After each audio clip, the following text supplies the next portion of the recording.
Welcome and welcome back to Writing Raven Shorts. I'm Robin Shadle, author and college professor, and today we're talking about one of the subtlest, slyest tools in your writer's toolkit to make your readers shiver with anticipation.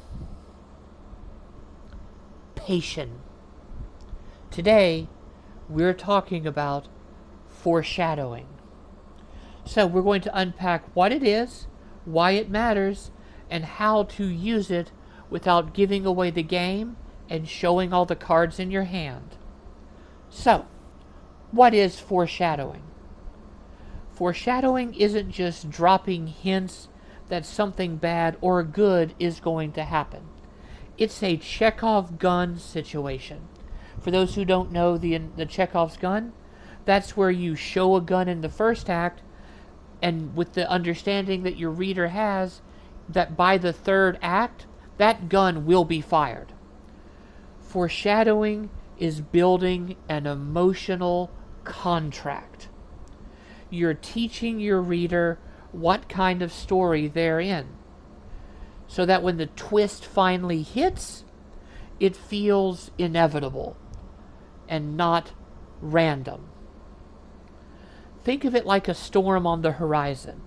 You want your readers to feel the pressure drop, to see clouds darkening in the sky, to feel the ache in their knees before that first drop of rain falls.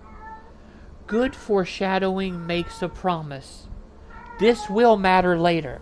I know it seems random now, but trust me, it will matter. The trick is keeping that promise with precision.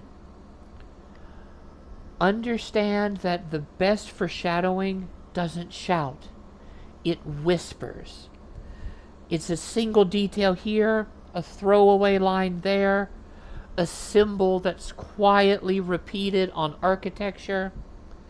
Maybe it's a character who always checks the exits, or a family portrait that the mental camera that you're establishing with your writing lingers on just a bit longer than people think it needs to.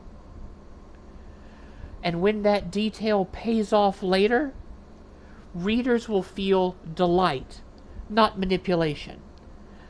It's that aha moment that rewards attention. Consider detective stories, right?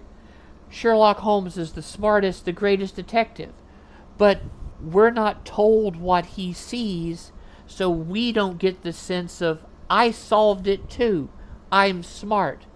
We have to feel dumb in his presence.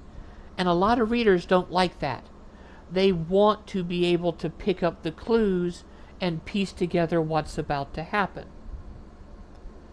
So, you need to remember, foreshadowing isn't just the devices and the elements of your plot, it's in the tone.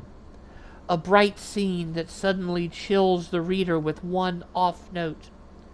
A shadow crossing the sun. A joke that lands just a little flat. An unexpected knocking from a wall. These things prime expectation. Atmosphere can whisper before words ever do. It's that subconscious layer of storytelling that readers feel more than they notice. And of course, always pay your debts. If you borrow from the emotional and mental focus readers have early on in the story, pay it off later. Don't let it dangle. Foreshadowing without payoff feels like a broken promise. And payoff without setup feels like a cheap trick. When both connect, however, that's narrative satisfaction and storytelling magic in its purest form. And this is one reason why planning before you start writing is so important. Trace your threads. Make sure every dropped breadcrumb leads to some destination. So, to recap, plant, don't announce, Use mood as a signal, and always pay it forward and pay it off cleanly. Foreshadowing isn't about guessing the ending. It's more about trusting the reader to see the signs. So you're writing like the future has already happened. Thank you for listening to Writing Raven Shorts. If you enjoyed this episode, like, share, subscribe, and leave a comment for your favorite literary writing techniques.